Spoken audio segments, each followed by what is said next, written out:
OP Singh ji, OP Singh ji, विपक्ष, आपको इस बात से खुश होना चाहिए कि विपक्ष अयोध्या काल में, मैं इस देश के इस समय को अयोध्या काल कहूंगा, इस अयोध्या काल में बैरागी हो गया। क्या वैसे तो बैरागियों का एक संप्रदाय है, लेकिन मैं देख रहा हूं समाजवादी पार्टी इस कदर बैरागी हो गई, वो कह रही कि हमारा सब लूट जाए, डोंट वरी। संजय निषाद का क्या होगा, इस पर हम दिमाग लगा रहे हैं। ओपी सिंह जी, कौन किस पर दिमाग लगाता है वो लगाए, इसमें हमें कोई लेना देना नहीं। गति अपने हिसाब से चलती है, और जस करनी तस भोग उताता, नरक जात फिर क्यों पछताता। सब अपने अपने कर्मों का फल भोग रहे हैं। भारतीय 2024 का लोकसभा चुनाव सामने है। भारतीय जनता पार्टी का जो लक्ष्य है, हमारा लक्ष्य ये नहीं है कि इंडिया गठबंधन क्या कर रही है, सपा का और बसपा का गठजोड़ हुआ कि नहीं, कांग्रेस का और सपा का हुआ कि नहीं, कौन हारेगा कौन जीतेगा, इसके लिए हमारे पास कोई समय नहीं। हमारे पास केवल समय यह है, हमारे पास इस समय 2 अभियान चल रहे हैं जी। विकसित भारत संकल्प यात्रा, ये 15 नवंबर से चल रही है, 26 जनवरी तक चलेगी। इसका क्या उद्देश्य है, क्या ये तो बता दूं, ये आप जानते हो तो चलो। नहीं वो जानते सब लोग। दूसरा स्लोगन पता, स्लोगन हमारा जो चल रहा है, प्रधानमंत्री राष्ट्रीय अध्यक्ष से मुख्यमंत्री तक चल रहा है। हमारा लक्ष्य ये है, हम जनता के बीच में जाएंगे तो ये नहीं कहेंगे कि 4 बार समाजवादी पार्टी की सरकार थी, क्या किया, बसपा ने क्या किया, इस देश पर जो है 75 साल में 60 साल कांग्रेस का राज था, देश को क्या किया, हम ये नहीं कहने जाएंगे। हम जनता के बीच में जाएंगे तो केवल इस बात के लिए करेंगे कि आपने हमारे ऊपर जो विश्वास किया, क्या हम उस विश्वास पर खरे उतर, क्या हमने आपको गरीबी दूर करने का वादा किया था, वो क्या गरीबी दूर करने का हमने प्रयास किया, क्या गरीब आदमी के ऊपर मुस्कान लाने का प्रयास किया। परसों भारत की नीति आयोग ने एक रिपोर्ट जारी किया है कि इस देश में जो केंद्र प्रदेश सरकार की योजनाएं चल रही है, जहां डबल इंजन की सरकार, जहां नहीं, जहां केंद्र सरकार की योजनाएं चल रही है, 25 करोड़ लोग जो है गरीबी रेखा से बाहर हैं, और जिसमें सबसे बड़ी आबादी वाला उत्तर प्रदेश 6 करोड़ लोग गरीबी रेखा से बाहर। हमें चिंता इस बात की कि हमारी जन कल्याणकारी योजनाएं जो चल रही है, जो हकदार है, जो पात्र व्यक्ति है, उसको मिला कि नहीं मिला। अगर नहीं मिला, हमने अगर 10 करोड़ 4 करोड़ आवास दिया, 10 करोड़ योजना के तहत दिया, हमने जो है स्वास्थ्य बीमा दिया, इन सारी योजनाओं को दिया, कहीं हमारा कोई गरीब छूट तो नहीं गया, कोई किसान छूट तो नहीं गया। हमारे पास इस बात की फुर्सत नहीं है कि हम दूसरे में झांकने की कोशिश करें। हाँ, मैंने भी सुना कि 543 में 3 सीट पाने वाले पहले तो खुद प्रधानमंत्री को उम्मीदवार हुए, अब दूसरे कह रहे हैं कि हम तो सम्मान करते हैं बहन मायावती जी का, हम तो उनको 3 सीट पाने वाले प्रधानमंत्री बनाना चाहते हैं। तो मायावती ने 5 दिन पहले क्या कहा, खबरदार 2 जून 1995 गेस्ट हाउस कांड को मैं भूली नहीं हूं, जो मेरे साथ समाजवादियों ने गुंडागर्दी किया है, मैं उसको भूली नहीं। तो कांग्रेस और ये ने क्या आपस में मध्य प्रदेश में किया, उसकी भी मैं याद दिलाना चाहता हूं। हमारा तो एक ही नारा है, उत्तर प्रदेश में 80 की 80 सीट, और अब की बार 400 के पार। हमारा दिमाग ठीक है ओपी सिंह जी, अभी रुकना होगा, ठीक बात, ठीक है जी, अपने योजनाओं जी बिल्कुल ठीक है, सबको अपने में रहना चाहिए। नावेद शिको, मेरी अपनी जर्नलिस्टिक समझ ये कहती है, क्योंकि बहुत मौसम देखे हमने चुनाव के, पहली बार तो देख नहीं रहे क्या, अब तो पीढ़ी बदल गई दलों में, उतना लंबा दौर हो गया देखते देखते। मेरी समझ कहती है कि उत्तर प्रदेश में भाजपा 75 के आसपास सीट खुद लड़ेगी, ठीक, उसके जितने अलाई हैं मैं अभी उनके नामों में भी नहीं जाता, 5 सीट मोर देन एनफ, ऐसी मेरी समझ कहती है। लेकिन अखिलेश यादव और कांग्रेस और अजीत सिंह की पार्टी, अरे जयंत की पार्टी, उनके बीच में इतना सरल डिवीजन संभव नहीं। वहां लोटा के दोनों थरिया चल जाएगी।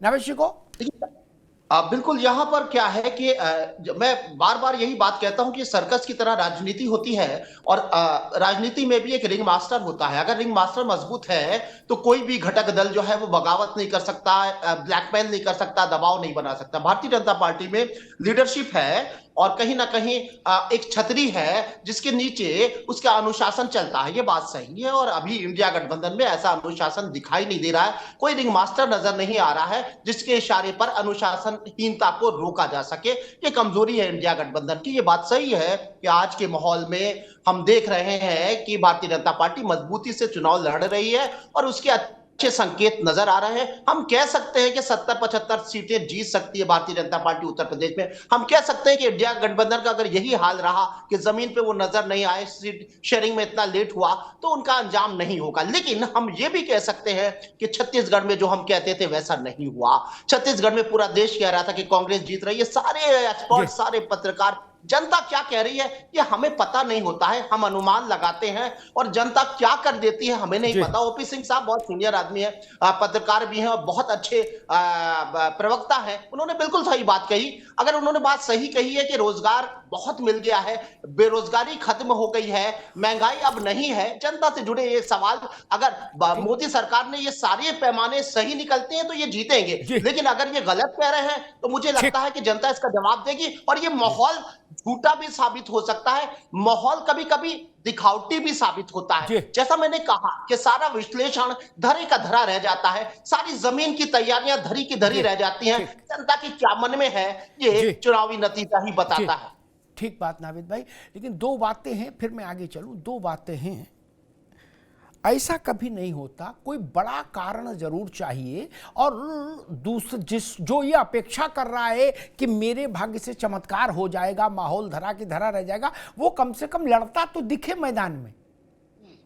ऐसा कभी नहीं हुआ 35 साल में मेरे जर्नलिस्टिक करियर में कि सोचने वाले को चमत्कार हो गया हो और सरकार मिल गई हो। ना, माफ करिएगा ना बेशको, ना, लड़ते ही नहीं दिखोगे। 3 महीने का चुनाव लड़ना चाहते हो, 3 महीने बाद में दरवाजा खुलेगा, निकलेंगे, जहाजबाम बैठेंगे, ऐसे ऐसे करेंगे, फिर आके सो जाएंगे और कहेंगे सरकार दे दो। बोले क्यों? बोले चमत्कार हो जाएगा। नहीं होता चमत्कार, दौर बीत गया मित्र, छोड़ दो उन बातों को, छोड़ दो। अरे भाई भूपेश बघेल हार गया, ठीक है, लेकिन लड़ा तो। इसलिए हम कह रहे थे कि कांग्रेस पार्टी कर, क्योंकि भूपेश बघेल लड़ते दिख रहे थे। नावेद बाबू,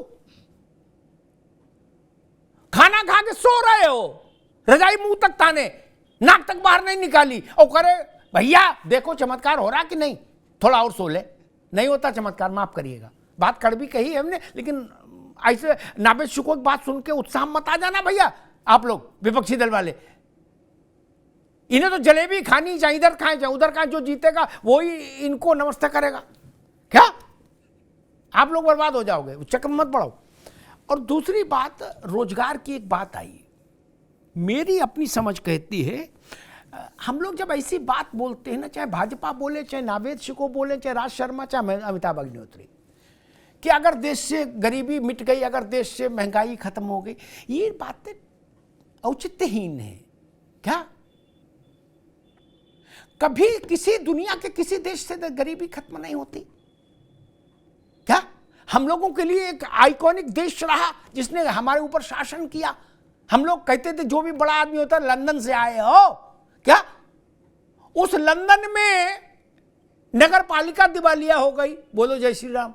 क्या वहां लूटपाट हो जाती, शाम को बाद निकलो तो। अमेरिका में भी हो रही है। दुनिया का कोई देश ऐसा नहीं जिसमें रोजगार चाहने वाले कम हो, से ज्यादा रोजगार हो। ऐसा कभी हो भी नहीं सकता। इसलिए ये बात क्यों बोलते हैं हम? ये तुलनात्मक चीजें हैं मित्र। ऐसा कभी हुआ कि 2 रुपया लेके जाएंगे और लड़ी भर के सामान लदा लाएंगे, बैलगाड़ी भर के? गजब कर रहे हो यार। और जब 2 रुपया में लड़ी भर सामान मिलता था राजबाबू, तब 2 रुपये नहीं होते थे किसी के पास। नहीं, मेरी स्मृति में 450 रुपया तोला सोना था राज शर्मा जी। क्या मेरी स्मृति में तब 450 रुपया मेरे मोहल्ले में तो किसी के पास नहीं होते थे, एक मुश्त। क्या नावेद बाबू, तब क्या करेंगे? सापेक्ष बात है, जनता इसी पर मन बनाती, इसी बोलती थी। खैर राज शर्मा जी, ये सैद्धांतिक बातें करने आज मैं नहीं आया। रोजगार बेरोजगारी फलाना दिखाना सब करेंगे कभी। मैं आज सिर्फ समझने आ रहा हूं, क्या कांग्रेस को ऐसा लग रहा है कि समय तेजी से बीत रहा है, जो तैयारियां इलेक्शन मोड में पार्टी को करनी चाहिए थी वो नहीं हो पा रही जमीन पर? स्पेसिफिक सवाल, आज टॉपिक भी वही है। आज हम कोई चुनाव आयोग और नीति आयोग की रिपोर्ट पर चर्चा नहीं कर सकते ना, वो बड़ा टेक्निकल मुद्दा हो जाएगा। फराज बाबू भी बहुत शोधार्थी शोध प्रवण व्यक्ति हैं, वो आंकड़े और बताने लगेंगे, उससे नहीं। मैं आज समझना चाह रहा हूं कि भैया आपके कार्यालय खुल रहे हैं, टेलीफोन लग गए, वहां बिजली बिल दे दिया, ऐसा तो नहीं बीच चुनाव में मकान मालिक बिल न देने के कारण कार्यालय खाली करा दे। आप कहोगे नहीं तो मैं जिले का नाम बता दूंगा जहां ये हुआ था।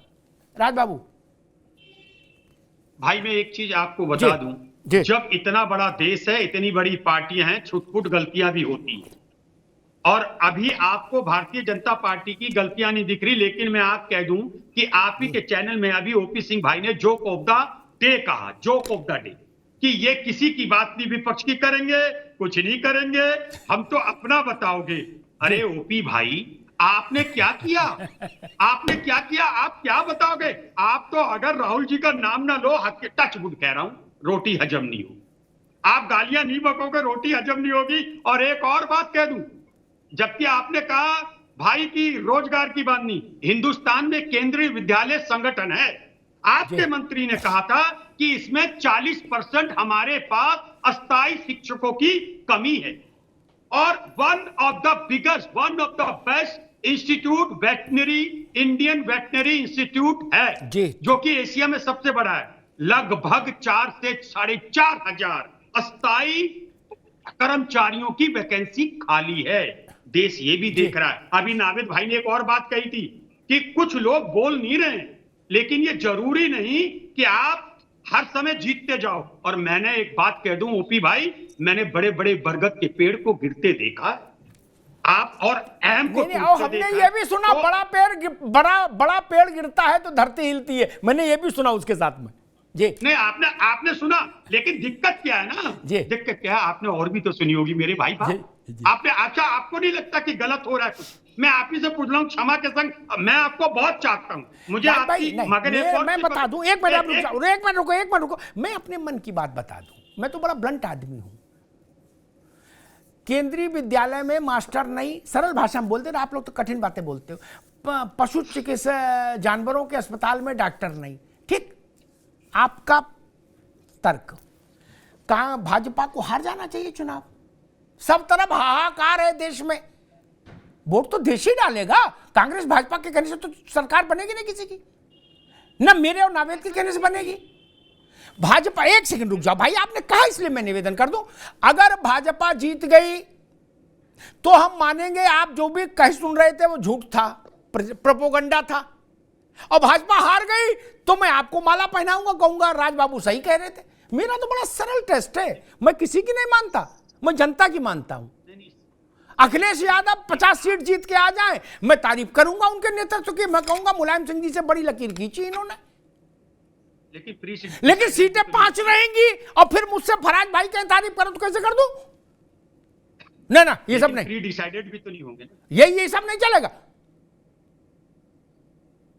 आपने अयोध्या पर अपनी लाइन ली, मैं चुनाव का इंतजार करूंगा। चुनाव में मुझे, चुनाव के जनादेश में अयोध्या भी दिखाई देगी, मुझे दिखाई देगी, आपको दिखे नहीं दिखे उससे क्या फर्क पड़ता है? पता लग जाएगा कि खड़गे ने जो फैसला किया उससे देश सहमत था कि नहीं। नावेद बाबू गलत तो नहीं कह रहा। लोकतंत्र में इसके अलावा और कौन कॉपी जांचेगा जनता के अलावा? अजीब बात है। खैर, फराज किदवई साहब, अभी तो कॉपी लिखी भी नहीं गई। अच्छा, तो इतनी बार जच गई तब आपने क्षमा मांगी? अरे इतनी बार क्षमा मांगी क्या कभी कि हमारे मुद्दे गलत थे? नहीं ना, बोले आपकी दूसरी यात्रा निकालेंगे। वो नागालैंड से निकाली थी, मिजोरम से निकालेंगे। रुको महाराज,